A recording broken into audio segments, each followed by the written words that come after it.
Hello, hello, hello, and welcome, welcome, welcome to Through the Bible with Yolanda Worldwide. For those of you who are joining in as a replay of this premiere, please go ahead and let me know that with a hashtag replay in the public comments. And then if you are new, please ensure go ahead and let me know that and subscribe right now and enable your notifications by clicking on the little bell. Again, this is Through the Bible with Yolanda Worldwide. We are endeavoring, not just endeavoring, but we are going to read all the way through the Bible from Genesis to Revelation in 2025. And we didn't even start at the beginning of the year, y'all. We just started on January 22nd. But nevertheless, we're going to get through the entirety of the Bible by the end of the year. I'm sure of it. Sure of it. I'm making it. We're going to make it happen, y'all. And so I'm so glad that you're with me. We are picking back up in the book of Exodus, and we finished up the 20th chapter. So we're going to dive straight back in, picking up from there, starting with Exodus chapter 21. Hallelujah. And let's just dive on into it, right? Exodus chapter 21. And by the way, we are reading the Message version of the Bible. These are the laws that you are to place before them. When you buy a Hebrew slave, he will serve 6 years. The seventh year he goes free for nothing. If he came in single and he leaves single. If he came in married, he leaves with his wife. If the master gives him a wife and she gave him sons and daughters, the wife and the children stay with the master and he leaves by himself. But suppose the slave should say, I love my master and my wife and children. I don't want my freedom. My God. Ooh, I don't want my freedom. Jesus, that's a decision to make. Then his master is to bring him before God and to a door or doorpost and pierce his ear with an awl, a sign that he is a slave for life. When a man sells his daughter to be a handmaid, she doesn't go free after 6 years like the men. If she doesn't please her master, her family must buy her back. Her master doesn't have the right to sell her to foreigners since he broke his word to her. If he turns her over to his son, he has to treat her like a daughter. If he marries another woman, she retains all her full rights to meals, clothing, and marital relations. If he won't do any of these three things for her, she goes free for nothing. If someone hits another and death results, the penalty is death. But if there was no intent to kill, if it was an accident, an act of God, I'll set aside a place to which the killer can flee for refuge. But if the murder was premeditated, cunningly plotted, then drag the killer away, even if it's from my altar to be put to death. If someone hits father or mother, the penalty is death. If someone kidnaps a person, the penalty is death, regardless of whether the person has been sold or is still held in possession. If someone curses father or mother, the penalty is death. If a quarrel breaks out and one hits the other with a rock or a fist, and the injured one doesn't die, but is confined to bed and then later gets better and can get about on a church, the one who hit him is in the clear, except to pay for the loss of time and make sure complete recovery. If a slave owner hits a slave, male or female, with a stick, and the slave dies on the spot, the slave must be avenged. But if the slave survives a day or two, he's not to be avenged. The slave is the owner's property. When there's a fight, and in the fight, a pregnant woman is hit so that she miscarries but is not otherwise hurt, the one responsible has to pay whatever the husband demands in compensation. But if there is further damage, then you must give life for life, eye for eye, tooth for tooth, hand for hand, foot for foot, burn for burn, wound for wound, bruise for bruise.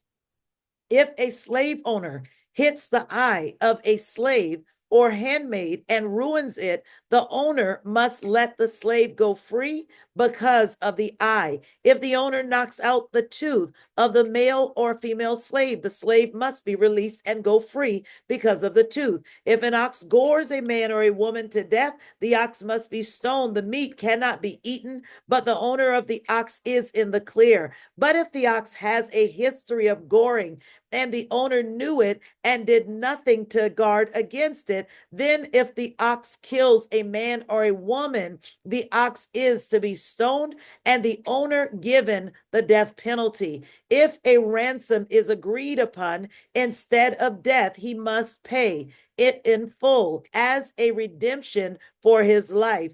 If a son or daughter is gored, the same judgment holds. If it is a slave or a handmaid, the ox gores. 30 shekels of silver is to be paid to the owner and the ox stoned. If someone uncovers a cistern or digs a pit and leaves it open and an ox or donkey falls into it, the owner of the pit must pay whatever the animal is worth to its owner, but can keep the dead animal. If someone's ox injures a neighbor's ox and the ox dies, they must sell the live ox and split the price. They must also split the dead animal. But if the ox had a history of goring and the owner knew it and did nothing to guard against it, the owner must pay an ox for an ox, but can keep the dead animal. Chapter 22. If someone steals an ox or a lamb and slaughters or sells it, the thief must pay 5 cattle in place of the ox and 4 sheep in place of the lamb. If the thief is caught while breaking in and it hit hard and dies, there is no blood guilt. But if that happens after daybreak, there is blood guilt.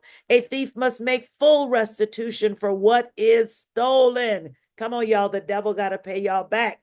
The thief who is unable to pay is to be sold for his thieving. If caught red-handed with the stolen goods and the ox or donkey or lamb is still alive, the thief pays double. If someone grazes livestock in a field or vineyard, but lets them loose so they graze in someone else's field, restitution must be made from the best of the owner's field or vineyard. If fire breaks out and spreads to the brush so that the sheaves of grain or the standing grain or even the whole field is burned up, whoever started the fire must pay for the damages. If someone gives a neighbor money or things for safekeeping and they are stolen from the neighbor's house, if the thief is caught, must pay double. If the thief is not caught, the owner must be brought before God to determine whether the owner was the one who took the neighbor's goods. In all cases of stolen goods, whether oxen, donkeys, sheep, clothing, anything in fact missing of which someone says that's mine, both parties must come before the judges. The judges pronounce guilty must pay double to the other. If someone gives a donkey or ox or lamb or any kind of animal to another for safekeeping and it dies or is injured or lost, and there is no witness, an oath before God must be made between them to decide whether one has laid hands on the property of the other. The owner must accept this as no damages are assessed. But if it turns out it was stolen, the owner must be compensated. If it has been torn by wild beasts, the torn animal must be brought in as evidence. No damages have to be paid. If someone borrows an animal from a neighbor and it gets injured or dies while the owner is not present, he must pay for it. But if the owner was with it, he doesn't have to pay. If the animal was hired, the payment covers the loss. If a man seduces a virgin who is not engaged to be married and sleeps with her, he must pay the marriage price and marry her. If her father absolutely refuses to give her away, the man must still pay the marriage price for virgins. Don't let a sorceress live. Anyone who has sex with an animal gets the death penalty. Anyone who sacrifices to a god other than God alone must be put to death. Don't abuse or take advantage of strangers. You, remember, were once strangers in Egypt. Don't mistreat widows or orphans. If you do, and they cry out to me, you can be sure I'll take them most seriously. I'll show my anger and come raging among you with the sword, and your wives will end up widows and your children orphans. If you lend money to my people, to any of the down and out among you, don't come down hard on them and gouge them with interest. If you take your neighbor's coat as security, give it back before nightfall. It may be your neighbor's only covering. What else does the person have to sleep in? And if I hear the neighbor crying out from the cold, I'll step in. I'm compassionate. Don't curse God and don't damn your leaders. Don't be stingy as your wine vats fill up. Dedicate your firstborn sons to me, the same with your cattle and sheep. They are to stay for 7 days with their mother, then give them to me. Be holy for my sake. Don't eat mutilated flesh and find in the fields, and flesh in you find in the fields, throw it to the dogs. Chapter 23. Don't pass on malicious gossip. Don't link up with a wicked person and give corrupt testimony. Don't go along with the crowd in doing evil and don't mess up your testimony in a case just to please the crowd. And just because someone is poor, don't show favoritism in dispute. If you find your enemy's ox or donkey loose, take it back to him. If you see the donkey of someone who hates you lying helpless under its load, don't walk off and leave it. Help it up. When there is a dispute concerning your poor, don't tamper with the justice due them. Stay clear of false accusations. Don't contribute to the death of innocent and good people. I don't let the wicked off the hook. Don't take bribes. Bribes blind perfectly good eyes and twist the speech of good people. Don't take advantage of a stranger. You know what it's like to be a stranger. You were strangers in Egypt. Sow your land for 6 years and gather in its crops. But in the seventh year, leave it alone and give it a rest so that your poor may eat from it. What they leave, let the wildlife have. Do the same with your vineyards and olive groves. Work for 6 days and rest the seventh, so your ox and donkey may rest, and your servant and migrant workers may have time to get their needed rest. Listen carefully to everything I tell you. Don't pay attention to other gods. Don't so much as mention their names. 3 times a year, you are to hold a festival for me. Hold the spring festival of unraised bread when you eat unraised bread for 7 days at the time set for the month of Abib, as I commanded you. That was the month you came out of Egypt. No one should show up before me empty-handed. Hold the summer festival of harvest when you bring in the first fruits of all your work in the fields. Hold the autumn festival of ingathering at the end of the season when you bring in the year's crop. 3 times a year, all your males are to appear before the Master God. Don't offer the blood of a sacrifice to me with anything that has yeast in it. Don't leave the fat from my festival offering out overnight. Bring the choice first produce of the year to the house of your God. Don't boil a kid in its mother's milk. Now get yourselves ready. I'm sending my angel ahead of you to guard you in your travels, to lead you to the place that I prepared. Pay close attention to him. Obey him. Don't go against him. He won't put up with your rebellions because he's acting on my authority. But if you obey him and do everything I tell you, I'll be an enemy to your enemies. My God. I'll fight those who fight you. When my angel goes ahead of you and leads you to the land of the Amorites, the Hittites, the Perizzites, the Canaanites, the Hivites, and the Jebusites, I'll clear the country of them. So don't worship or serve their gods. Don't do anything that they don't do anything they do, because I'm going to wipe them right off the face of the earth and smash their sacred phallic alt pillars to bits. But you serve your God, and he'll bless your food and your water. I'll get rid of the sickness among you. There won't be any miscarriages nor barren women in your land. My God. I'll make sure you live full and complete lives. I'll send my terror. So barrenness is a curse, y'all. We got to figure out and break those things off.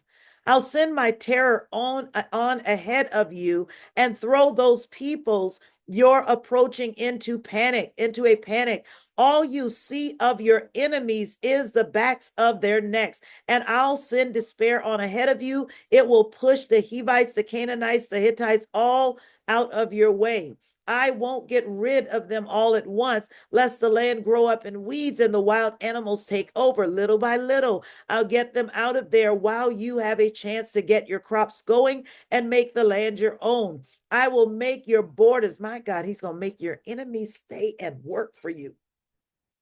I will make your borders stretch from the Red Sea to the Mediterranean Sea and from the wilderness to the Euphrates River. I'm turning everyone living in that land over to you. Go ahead and drive them out. Don't make any deals with them or their gods. They are not to stay in the same country with you, lest they get you to sin by worshiping their gods. Beware, that's a huge danger. My God, that was Exodus chapters 21 through 23. I'm going to get ready to jump out to get out of your way. If you missed Morning Stir this morning, you can always go back to the playlist Morning Stir. And if you missed any part of Through the Bible, you can go back to that as well. I pray that this blessed you. I will see you again in the morning, and we'll pick right back up with chapter 24 tomorrow. Blessings to you, blessings to you, blessings to you.